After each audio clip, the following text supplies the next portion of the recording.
What are your recommendations on how to groom leaders for tomorrow? Everyone in this room is working on their leadership skills, and so it's an important question for everyone here who is focusing on being one of you in the future. I don't know if we'll ever achieve that height of success, but how do you groom leaders for tomorrow in the wake of current downsizing and sort of right offshoring that's occurring today? So there's a lot of transition in our organizations.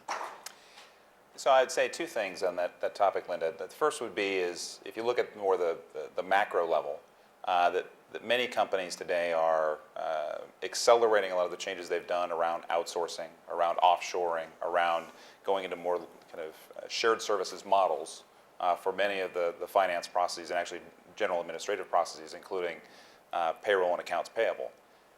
What that's having, particularly senior executives in the organizations that Hackett talks to, think about is there's probably different paths that we need to go through in the future for grooming leaders. So looking at it in terms of in the past, for example, if you were a CFO looking to bring someone up from managing a process up through maybe a regional position to a corporate position and then up to maybe on down the road a CFO position, if all the stars aligned, that a lot of those areas are no longer there, that they've been offshored, they've been outsourced.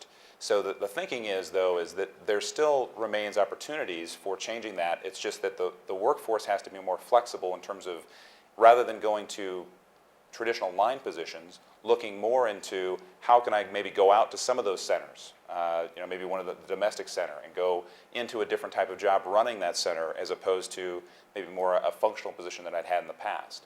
So they're intentionally changing the way that they design their rotational programs from what they've had before.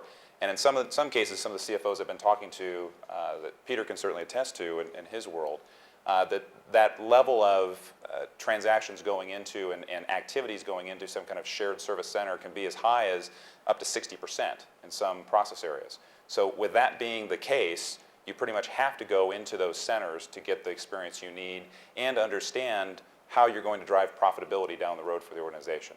Now, on a more micro level, in terms of what's in it for me, or what do I need to do differently, I'd say that some of the things that we're seeing is employees that are looking to advance are looking into how can I get more involved in process improvement. So not just let's try to streamline my day job as much as I can, but I've got to be able to cut some time out. I've got to start thinking of other ways I can demonstrate value in the organization. And that's really a great way to separate yourselves from many of the other folks that you might be competing against for those jobs of the future. Offering up to serve on process improvement teams, offering to head up a task force. I would say that all executives are looking to, they've taken a lot of the low-hanging fruit in the organization on cost reductions, on effectiveness gains, on ways to pick up market share, wherever that may be that you're serving in the business. And they're really looking for kind of grassroots involvement from everybody. And I'd say everybody in this room can contribute to that. So that's something that I'm seeing kind of the leaders looking at is kind of how can they get involved over and above what they're doing as their day job. I think everything you said there is great. Think about it from a personal perspective. At my role at our firm, a lot of what I do is in fact try to identify and help develop our next layer of leaders. So I think you've taken a great sort of structure and here's what's happening. Let me take it a personal perspective. So if anyone here wants to be a leader, go on. Anyone? Okay, great. Here's my advice. Don't expect someone to come tap you on the shoulder and say, we've watched your hard, diligent work. We're going to promote you. It may happen, but it won't happen as fast as you want it to happen. So leadership, you've got to own your own career.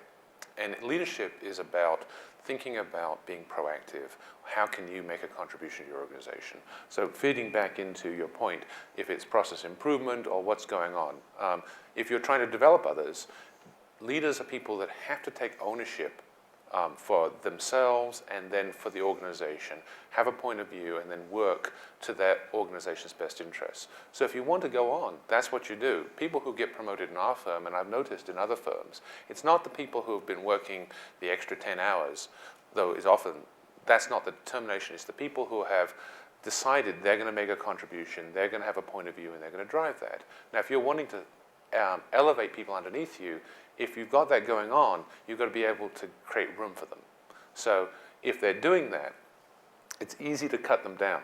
You've got to allow them both the experience of doing that, the recognition for having done that, and some ability to fail.